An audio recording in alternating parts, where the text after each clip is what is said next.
your support today at FirstAmendmentRadio.com.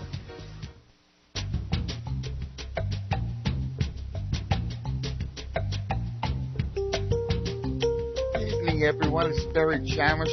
Last week the internet was down. I wasn't. I hate technology, I really do.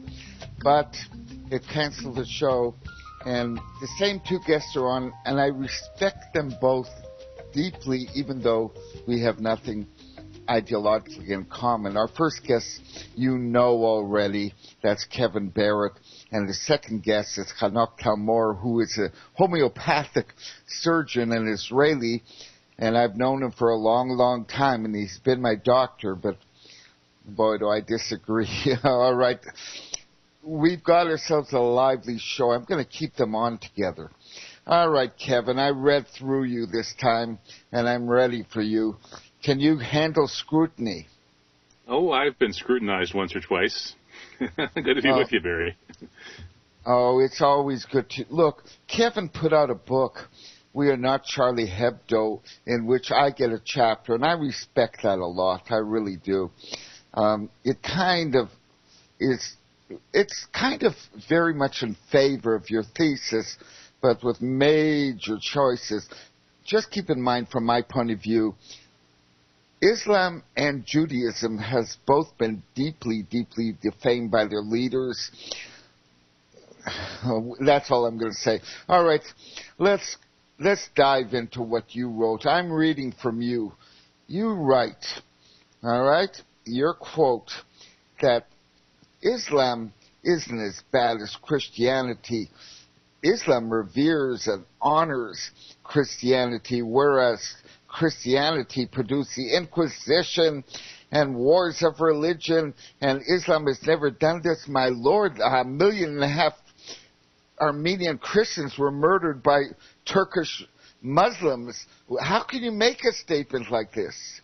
Well, Barry, I'm sure you know that the architects of what's been called the Armenian genocide were, in fact, the so-called Young Turks, who were not Muslims at all. They were anti-Muslims. They were the first wave of the secularist extremist front that came to power and brought Ataturk into the position you have of dictator. To stop me. Ataturk was the leader of the Young Turks.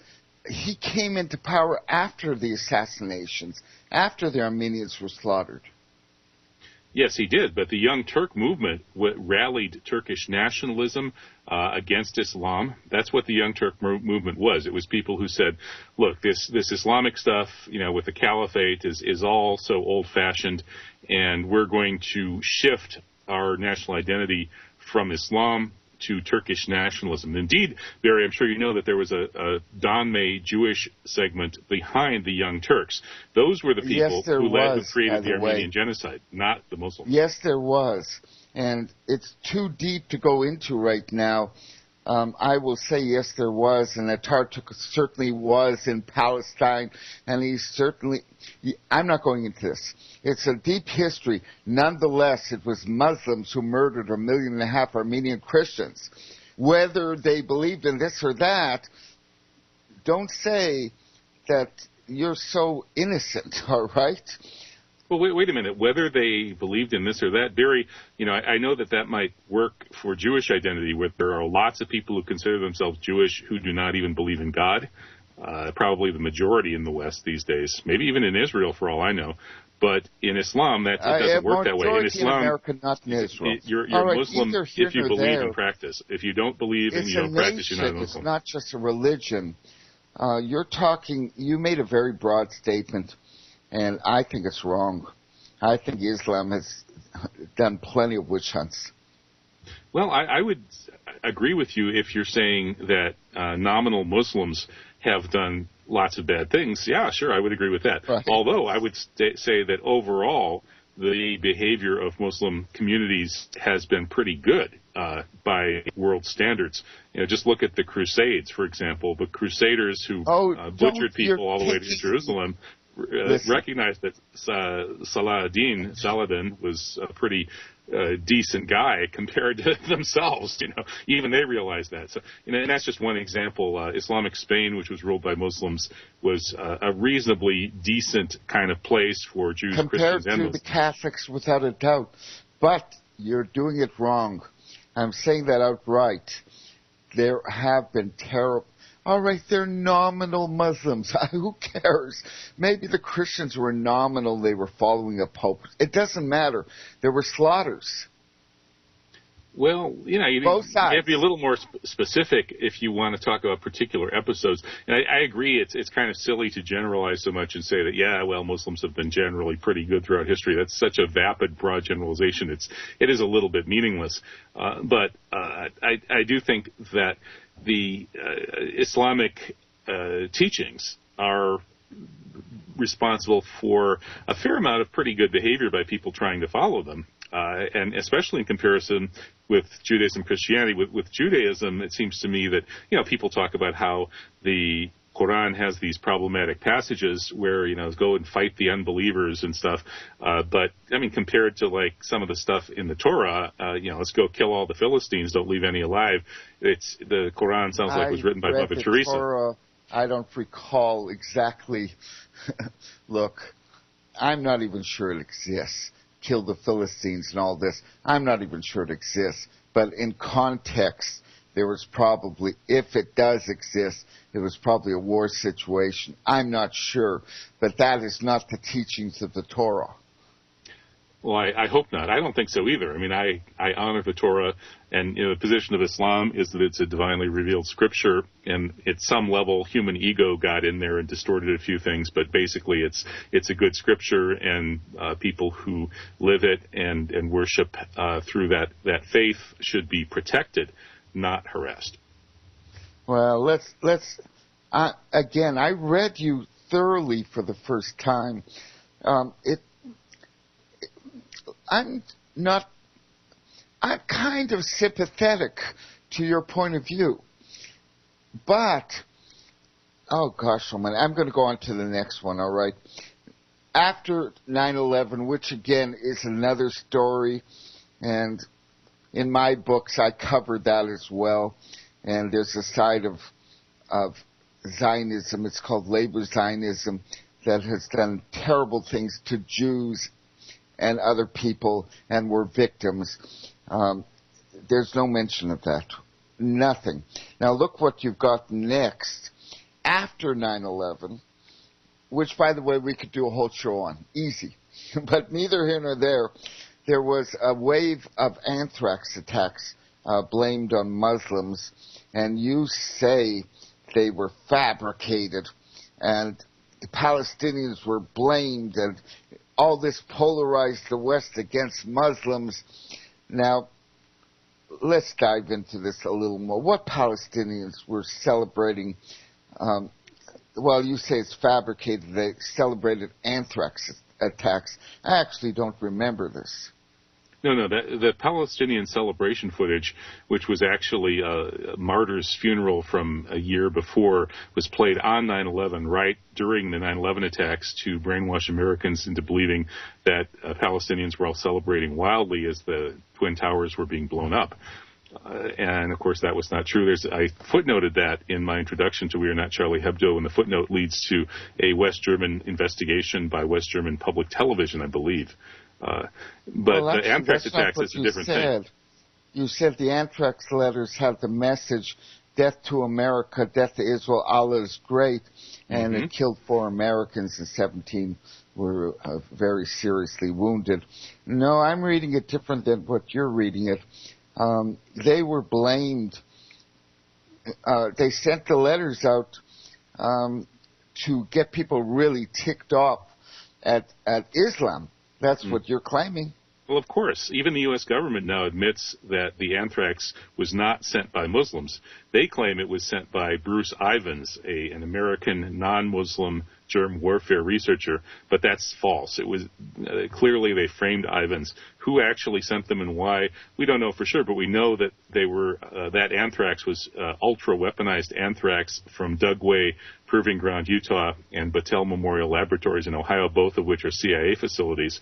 So apparently someone from deep within America's germ warfare program forged those letters and wrote Death to America, Death to Israel, Allah is great, in order to whip up rage against Muslims, to terrorize Americans into believing that they could get anthrax in their mailbox sent by Muslims, and of course to try to forge in blood this tie between America and Israel, which was one of the main purposes of 9/11.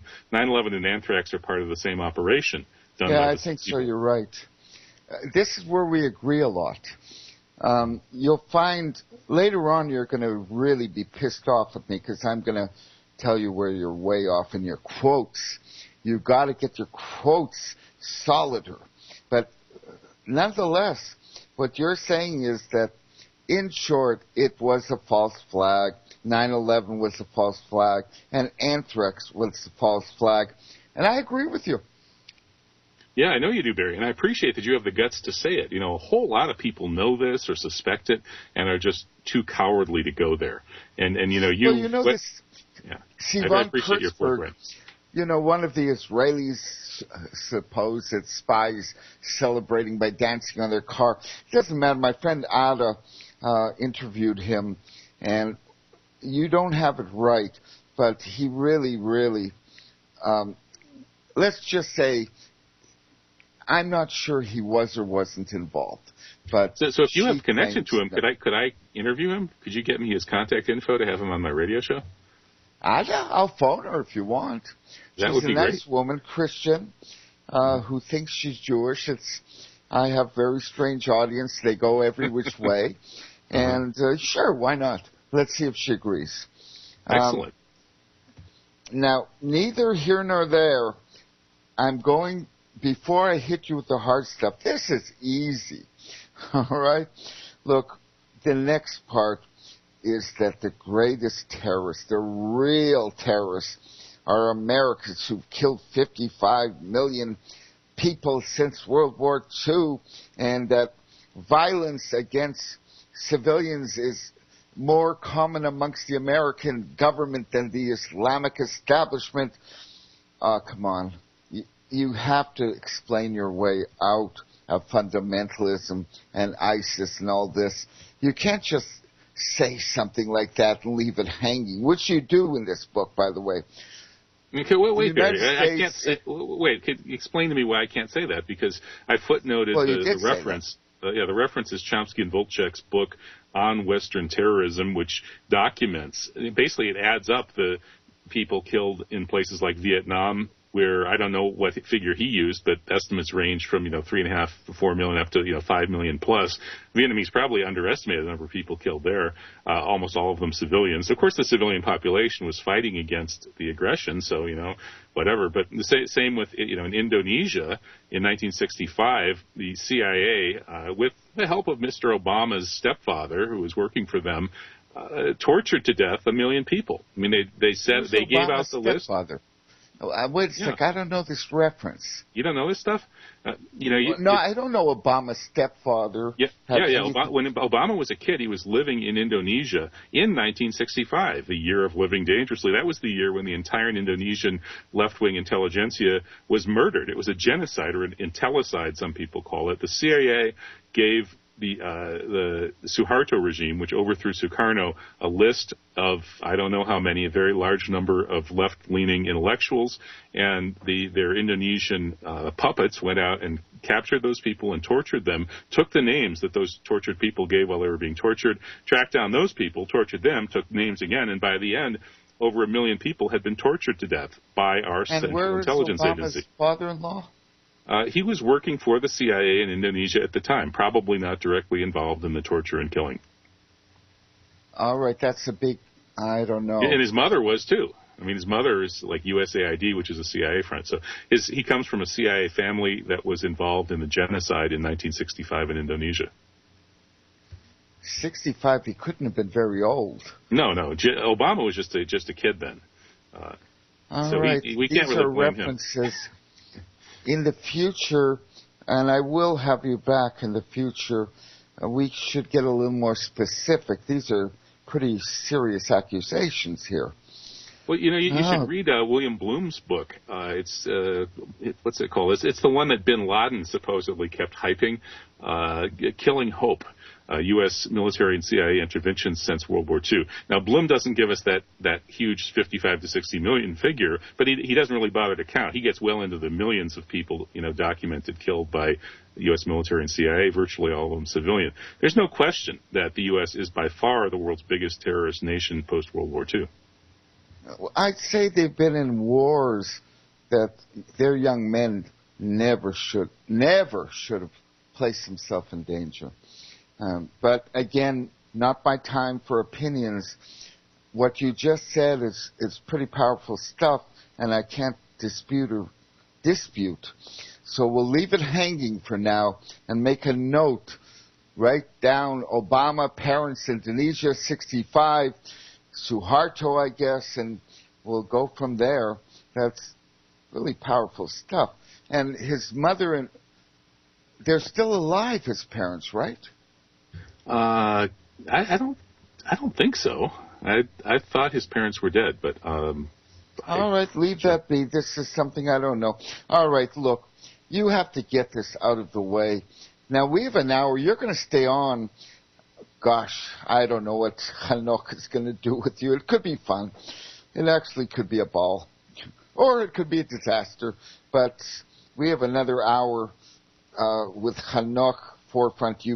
I guess a little background, we'll see. But nonetheless, before we go on, you have got to explain ISIS. Now look, if there wasn't a real rift in Islam, there couldn't be an ISIS. The problem is it gets very complicated. They're Sunni, and they're fighting Shiites, and Shiites are fighting them. And Iran wants to come in to destroy ISIS. It's a mess. Now, you explain this if somebody isn't exploiting the rift that already exists, including fundamentalism. Well, sure, that's how it works, is, the powers that be use divide and conquer as their main tactic for ruling the world. And it's certainly been applied to Islam. But ISIS, I would question whether ISIS even deserves to be called an Islamic group. I mean, that's sort of nominally they're Islamic, but their way of behaving... They believe in Sharia. Well, they claim to believe in Sharia, they're fighting for total Islam.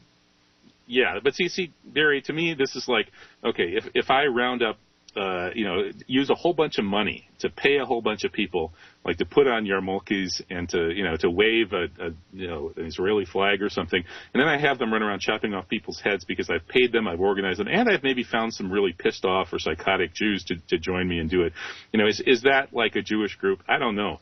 I mean, that's what ISIS is. ISIS is a false flag group. It's been created. It's a spin-off from Al-Qaeda. Al-Qaeda, of course, means the CIA database. That's what the word Al-Qaeda means, the database. It was the CIA's database through its allies that it used to recruit mujahideen to fight the Russians in Afghanistan. You're not answering the question. They are taking Muslims from their homes, making them refugees, killing them. I mean, 300,000 so far have been killed in this war. You're not talking about... In Syria, you mean? Syria and Iraq. Well, in Iraq... Both of them. It's actually a lot more than that. I don't know what you mean by this war, but it's 8 million Iraqis have died due to the U.S. and British interventions in Iraq since 1950, according to Dr. Gideon Palya. Oh, you're doing this again. Well, that's what's going on there. The reason that there's chaos there is because the United States, Britain, and Israel, which is part of this Western onslaught on the Middle East, have been tearing the place up, destabilizing it, driving people nuts, mass killing people, destroying people's lives, wrecking the society. They've been doing it steadily since 1950.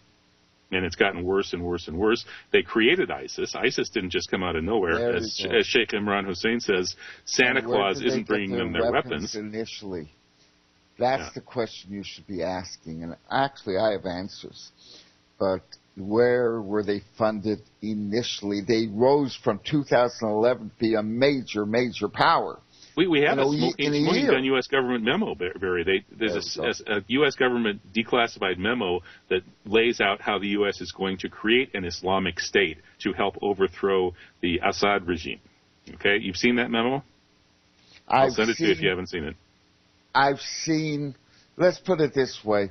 I got the reports from Debka, an Israeli site, shut down for 3 months after it reported that it was American and Israeli, special forces in America, Israeli officers. They didn't say from where. It doesn't matter. In 2011, they did fund a group to bring down Bashar Assad, and it expanded magically within a year to take over half. All right, I don't have to say more. You know what I'm saying. Yeah. Again, I don't think it's magic. I think it's like Benghazi, CIA rat lines smuggling weapons from Libya to the Islamic State. It's the NATO Operation Gladio, bad operators using drug money to buy weapons and get training for ISIS and bring those weapons down through Turkey. ISIS people were trained in Jordan at CIA bases. 2 British planes were shot down carrying weapons to ISIS. And whenever supposedly the Americans are bombing ISIS, half the time they're accidentally dropping materiel and weapons for them. I mean, come on, this is a false flag group. It's designed to destabilize the Middle East and to make Muslims look bad, to keep the war on terror going and keep the profits flowing to the military-industrial establishment, to help the hardline Likudnik, or you say the labor Zionists, whoever they are, the bad Zionists. Oh, no, you got to. Whoever they are. Oh, gosh. Yeah. On this one, hear me out. If you don't understand that Zionism is not one movement, that the initial, call them socialists, call them labor, whatever you want, they were in cahoots with the worst enemies Jews ever had. If you don't separate them from the religious and the right, who were not killers, they were forced every now and then, but they were not in their hearts killers. The labor Zionists are killers. Mm-hmm. I'm not doing this right now. You may be onto something there, Barry. I think you're at least half right on that. But I don't know. I'm totally right on that. Well, unless you sorted out that our worst enemies were from within, and who you just don't like the Israeli right or the religious. They're the good guys. Well, I don't like the people who keep Israeli stealing religious. Land. I don't like the people who keep stealing land and keep killing. They're stealing their own land. I mean, what's the difference? You're talking about half the Ashkenazi Jews of the world slaughtered in 3 years. I'm not doing this. I refuse to do this. All right, let's go on. And by the way, the next half hour, I'll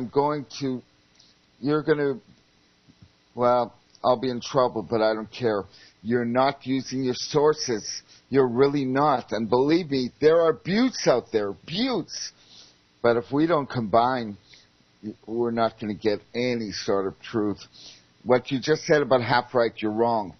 The labor Zionists threw the right and religious out of the governance of Palestine, of Jerusalem, and had it's called the transfer agreement. They were in cahoots with the Nazis. All right, let's go to real. You want to give my capsule summary why I partly agree with you here, Barry, is that I think that the big picture here is that the religious Jews got hoodwinked by the post-religious nationalist, fascist, whatever you want to call them Jews. Those are people you call labor Zionists. I agree. I mean, the people who dumped religion and said we're going to replace religion with hardline nationalism, go steal some land and wave a flag and make everybody worship a flag. Those are the bad guys. Partly. It's so complicated and we have very little time. I'm going to plug me and then plug you. Folks, I've got a book called Shabtai Tzvi, Labor, Zionism, and the Holocaust, which summarizes what went terribly wrong with our people. It's at lulu.com. That's www.lulu.com. Right in my last name in the search box. Chamish, Chamish. David Samrin, my webmaster, is around and helping me. www.barrychamish.com. We'll be back in a second. Oh, Kevin, there's such a wider story.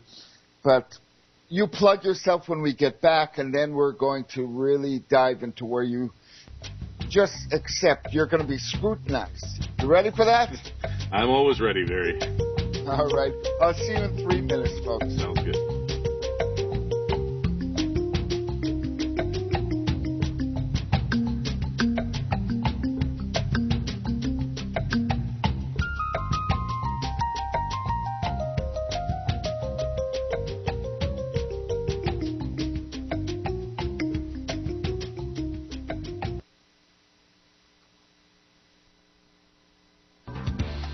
Hear it first on FirstAmendmentRadio.com and FirstAmendmentRadio.net.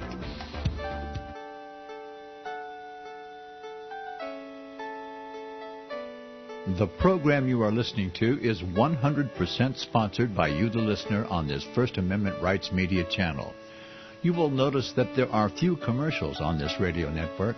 There's a good reason for that. Corporate advertising dollars come with strings that limit program content. So without your help, these programs cannot continue on Internet or our several affiliates. If you benefit by the educational law programs, we ask you to give. If you are admonished or nurtured by the Bible and ministry programs, we ask you to give. If some voice a cause that you are passionate about, we ask you to give. If you believe in any of these, we ask you to support them as you would a missionary on a continual basis, as if giving a tithe for missionary radio. These programs are not commercially viable and must be supported by those faithful to the cause of truth. Look for the button to sponsor your favorite programs at our listen and schedule pages on the Internet. Then, when you subscribe, we will send you the last quarterly MP3 CD of that program immediately, and continue to do so with each new quarter. We will also give you unlimited archive access to all of our programs.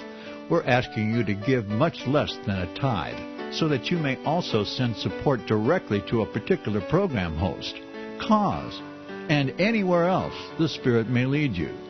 Do all to the glory of our God and Creator, for His holy nation, the only kingdom that will last forever. Thank you for listening.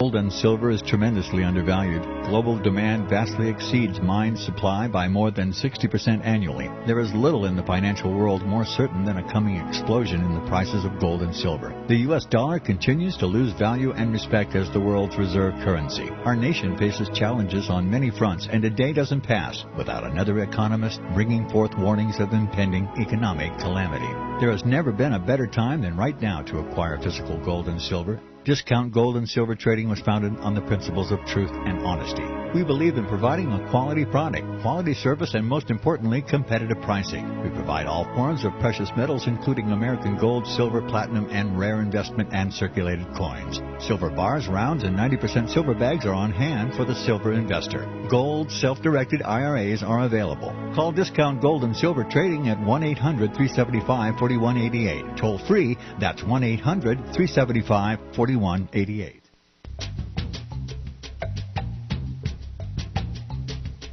Hi, folks. We're back with Kevin Barrett. Look, he published me in this book of his. He just put out We Are Not Charlie Hebdo, and I respect that a lot. All right, but get ready, Kevin. I read you thoroughly, and boy, do I have a problem. No, first of all, plug yourself. Tell people how to get the book. Okay, the book is called We Are Not Charlie Hebdo. Free Thinkers Question the French 9/11. And you can get that by, well, you can go to the book website, which is wearenotcharliehebdo.blogspot.com. It's all run together, wearenotcharliehebdo.blogspot.com, or you can just search for it on Amazon. Now, I noticed that they're blocking it in some place. All the filters in, like, hotels and stuff apparently are blocking it, I've heard. What does so that mean? it's supposedly objectionable content. So if somebody They're doesn't want this book the out there. internet and hotels? They can Yeah. I am organizing an event here in Wisconsin with a bookstore owner who was on vacation at a hotel in Arizona, tried to get to the Amazon page for the book, We Are Not Charlie Hebdo, and found a message came up that said objectionable content. She couldn't get to the Amazon page. Oh, for my chapter, right? Yeah, maybe it's your fault, Barry. Your chapter is definitely pretty subversive. That wouldn't be my first time. Look, folks, we are archived for a week at libertyarchives.com if you missed that. All right, now get ready, because we have crossed paths here.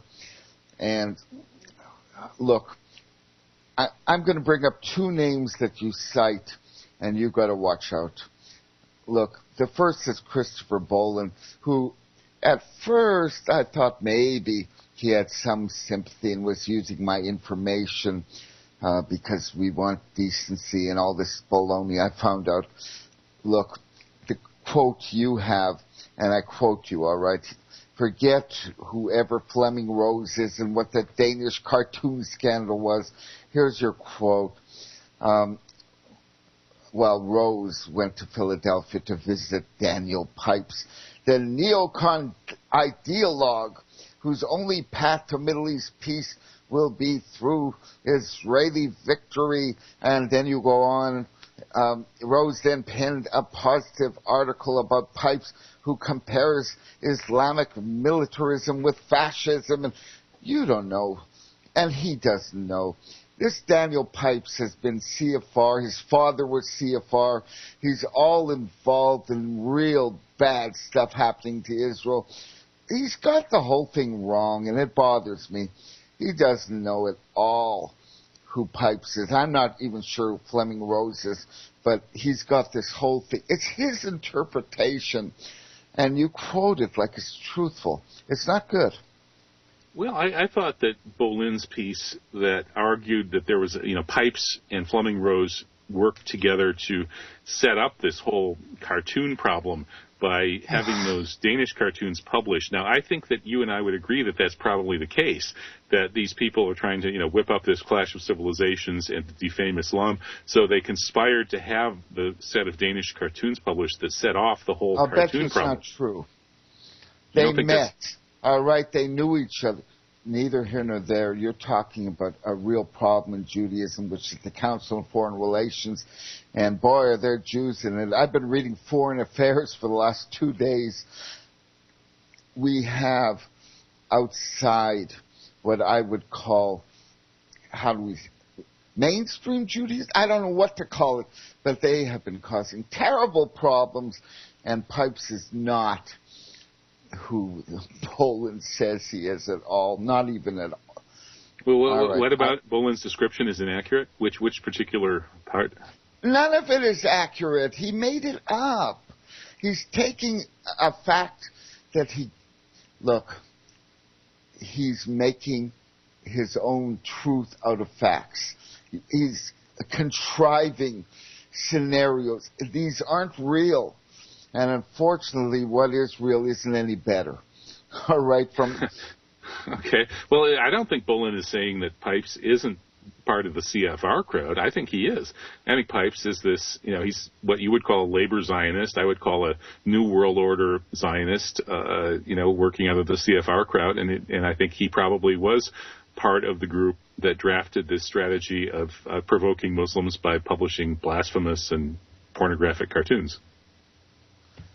Let's just say he's not on either side, but the interpretation in your book, it ain't right. Okay, well, maybe I'll get you on my show with Bolin sometime. You guys can argue about that. No, I don't think so.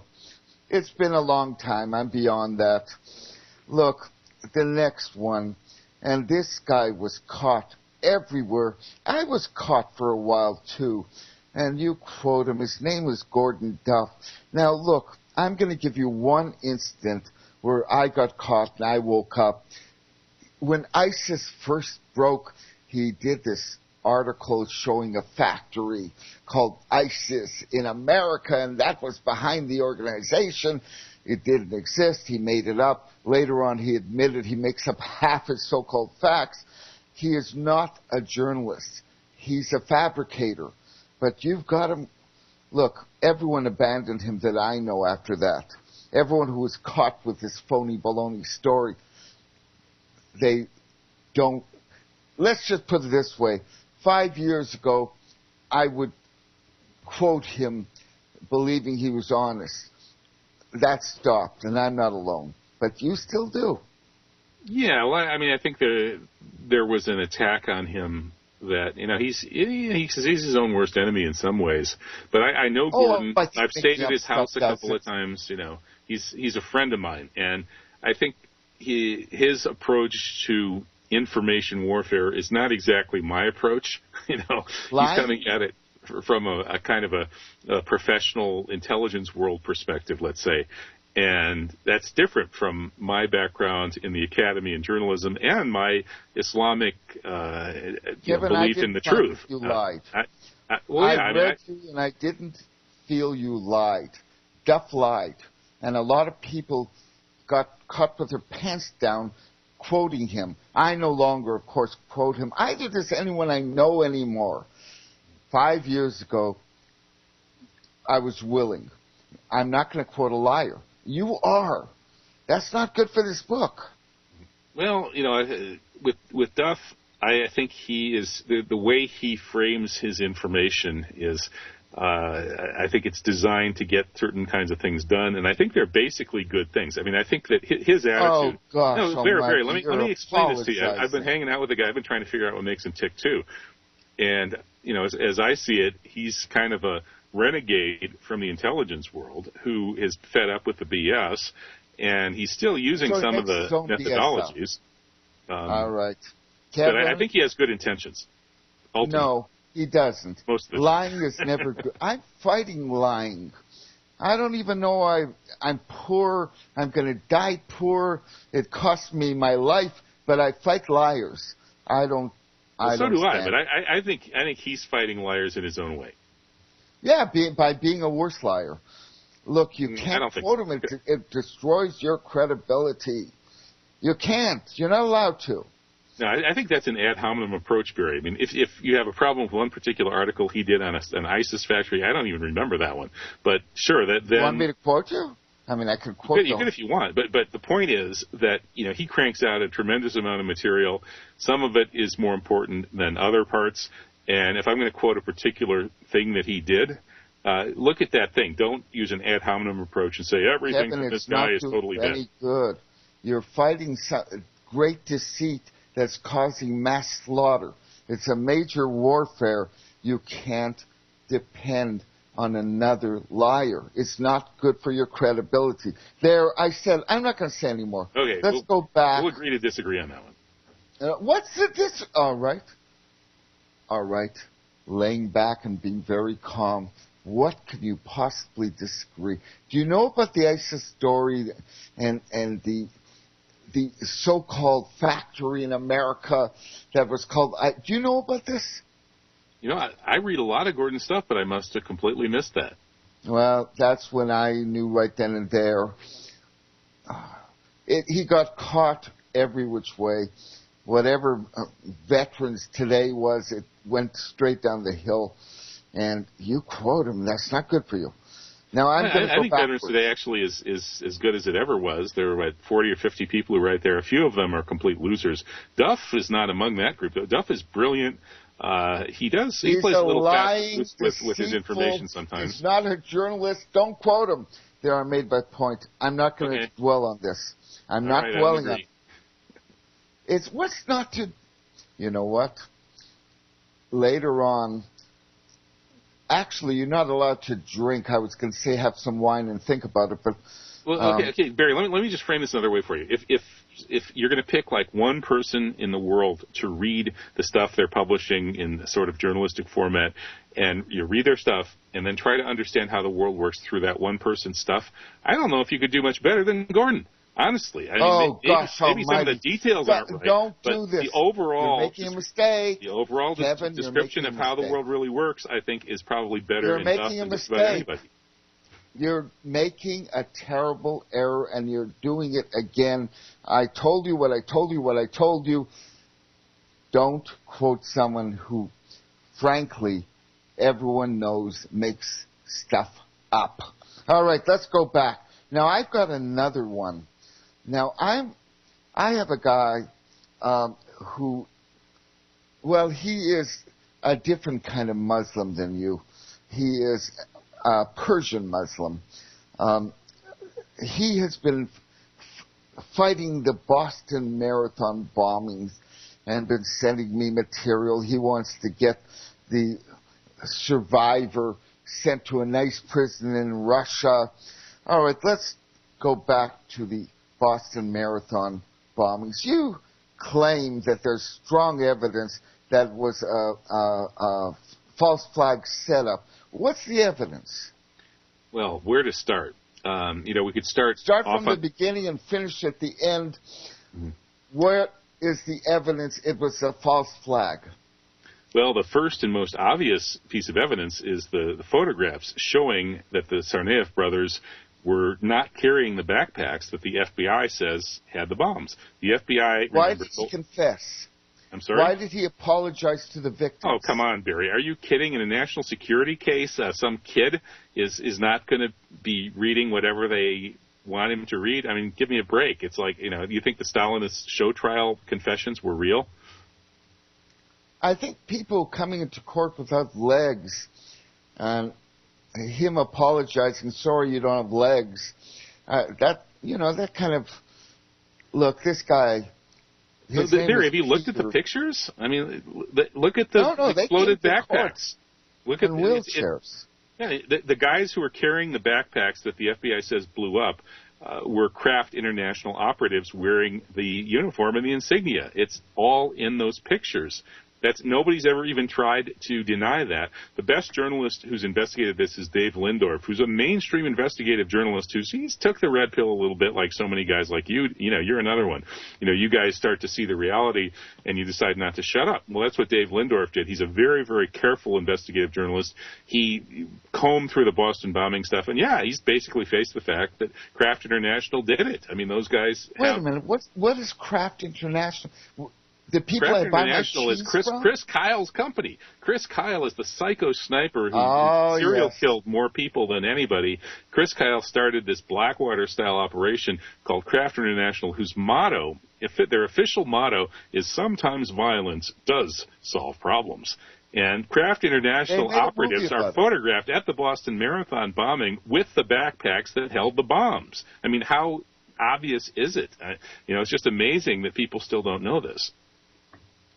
I think you should stress that. They made a very successful movie about his career as a sniper. Yeah, what was it called? American Serial Killer. No, American Sniper. American Sniper, Bret Easton Ellis, whatever. Yeah. Look, so you're saying you have photographs of the actual bombs, not in the Tsarnaev's backpacks, but in Kraft Corporation backpacks. Yeah, the photographs, which were spread all over the internet within, before the Tsarnaevs were killed and arrested, like right after the bombing, the FBI said, please, people, look at the photographs and, tell us what you see. And there are all sorts of photograph stores. This was a very public place. And those photographs include the photographs of these two Kraft International operatives carrying the backpacks, the very backpacks with the clear markings that the FBI then showed us, the exploded backpacks. Those are the ones that are on the backs of these guys wearing Kraft International insignia, whereas the Tsarnaev brothers have backpacks that are not big enough to hold pressure cookers and are not the same backpacks. I've got this guy who wants me to go on the show all about Boston Marathon. If you send me those actual pictures, I'll put Peter on the show. I won't do it without them. All right? Look, he's not. You can find him with a Google search in about 2 seconds, Barry. What would I look under? Look under Kraft International Boston Marathon backpacks. All right. I'll do it.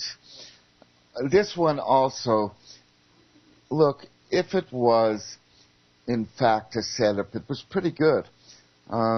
One survivor, he's vilified in court. His defense didn't bring out these pictures. Why didn't they show them?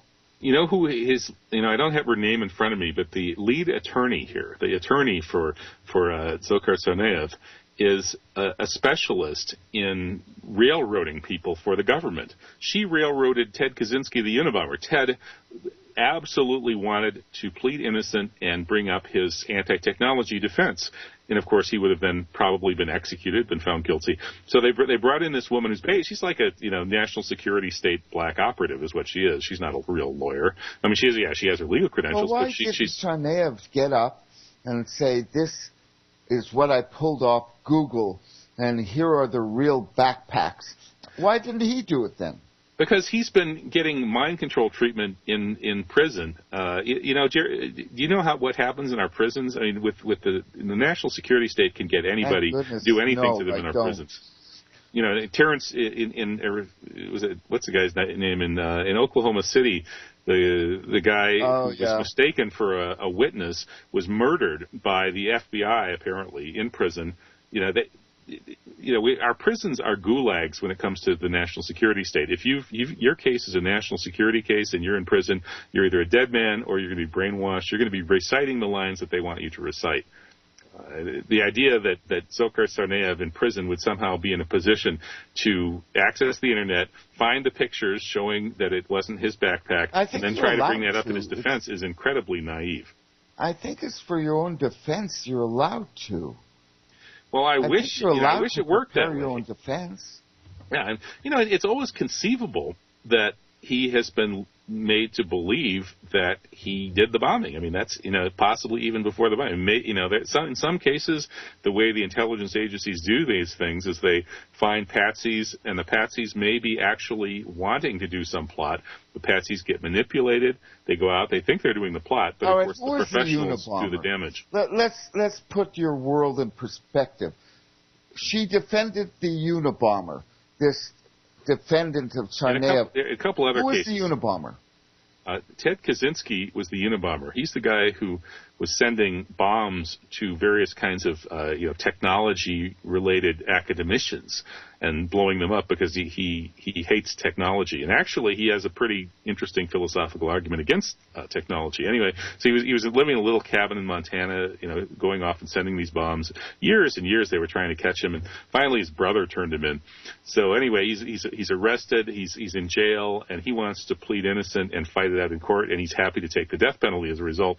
But the national security state brings in a CIA lawyer who basically pleads guilty for him, and he doesn't want to, but it doesn't matter what he wants. Now, she's the same lawyer that Dzhokhar Tsarnaev was given. Now, between us, I'm going to guess that he was guilty. I mean, the evidence was overwhelming. No, Dzhokhar clearly is innocent. The pictures prove that. Oh, boy. There's no question about it. Clearly? Yeah, and there's a lot of other stuff, too. Barry, have you seen the videos of the Boston Globe tweeted right before the bombing that there's going to be a bomb drill. The bomb squad is going to do a bomb drill in front of the library in, 10 minutes. Well, in front of the library in 10 minutes is exactly where the real bombs went off, right? And right before the real bombs went off, the announcement, PA system started barking out, "This is a drill. This is only a drill." And you can see the videos which have this audio of the drill. Multiple eyewitnesses reported all of this. This was a drill that went live. And whether the Tsarnaev brothers were patsies who knew they were patsies who thought they were doing a bombing, or people who'd been told to go carry these backpacks out as part of a drill, we don't know. But what we do know for sure is that the bombs went off in backpacks that were on the backs of Kraft International operatives, not on the backs of the Tsarnaev brothers. You know what? I'm going to phone Peter. He's been phoning me, and I've been very reluctant to deal with this marathon bombing stuff. If you'll be on the same show as him, maybe we can figure this out. Sure. Do you agree to that? No, that'd be fine. And I got to tell you one more thing about the bombing, Barry, that Todorov was a good friend of the elder Tsarnaev brother, who, by the way, was murdered by the police. He was arrested. He was still in perfectly fine shape. He was arrested. He was in a boat, wasn't he? No, that's the second. That's Dzhokhar. Armed? No, that's Dzhokhar, the younger brother. The older brother, was Tamerlan, was arrested by the police. Then they shot him many, many times, threw him out into the street, and ran over his body repeatedly with a police car. That's what happened to him. And then his good friend Todashev was arrested by the FBI, or not arrested, I'm sorry, he was interrogated by the FBI. In the middle of the interrogation, the FBI blasted him full of bullets, finished him off with a point-blank shot to the back of the head. He was executed in FBI custody. And they made up a very lame excuse. Oh, he was threatening us. He was a karate expert. You know, it was obviously an execution of somebody who knew too much, who knew that the Tsarnaev brothers probably were involved in a drill. And that's what the Boston Marathon bombing was. It was a drill. You'll like this guy. He's from another side of Islam. Well, he's not. Folks, this is a Sunni Muslim. Peter Zendrin is a Shiite Muslim. Some of my best friends are Shia. Well, I'm talking to you, and I think you're a good friend, so it's not necessarily... Yeah, some of my best friends are Jews, and some of my best friends are actually Zionists. In fact, you're my best friend who's a hard-line Zionist, Barry, I have to admit. Hard? You're a hard-line Zionist, you are. My people suffered a disaster at the hands of the founders of it. I'm not doing this. I'm not doing this. I have my own headaches, and okay, I whatever have you want to call you, Barry, you're an all right guy. I've never lied, and that's all I can say. I don't put up with lying. All right, now I'm going to, just before Hanoch comes on, boy, this is going to be a disaster, I think. I'm going to try and neutralize the worst of it, okay? But you're going to get an Israeli homeopathic Florida doctor. Let's see what you guys I have say. nothing against homeopaths. Oh, it's not going to be about homeopathy. Wait, you'll be meeting him shortly. Look, I'm going to give one last statement by you. And look, this is your quote, that Islamic terror is a hate-mongering hallucination. It was created, and the Muslims are guiltless, and they're being blamed for no reason at all. Look, I lived in Israel 31 years, and that is really not the case.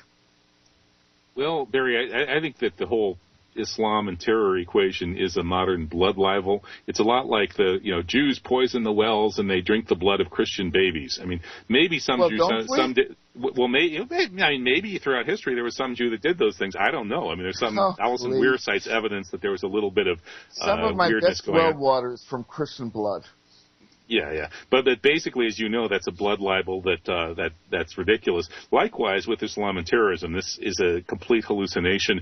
In fact, the architect of the so-called war on terror, Bernard Lewis, the number one MI5, MI6 advisor to the British government, and the man who advised Bush right after 9/11, Bernard Lewis, who created the war on terror, he's the intellectual brains behind it. In 1979, at the Jerusalem Conference on International Terrorism, he wrote in his essay in Netanyahu's book, Terrorism, How the West Can Win, that he said basically there's no connection between Islam and terrorism. There's no particular propensity for terrorism on the part of Muslims. And the subtext, which he didn't come right out and say, was, so we're going to have to create false flag terrorism and blame it on the Muslims. That's what the war on terror is. That's where it all starts, at that conference, chaired by Netanyahu, and with the main brains behind the operation being 79? Yep, well, 1970, JCIT. Google JCIT. He was working for the Boston group, 77 to 79. Okay, what the heck? He was a very young Netanyahu. Yeah, he's named after his brother Jonathan, who died at Entebbe in that Mossad operation over there. So he called Henry. Oh, wait. Long story. We'll pick it up later. We have to take 7 minutes off. Now, look, the next hour, number one, the second hour, my tongue swells. So be prepared. Might not have the same voice anymore. Every show is second hour, but you've got Hanoch Talmor coming on. Be prepared. Don't go away. Be back in 6.5. All right? Sounds good. All right. Who knows if it's good? I think it may be. Folks, this is Barry Chamish. I'll see you in 7.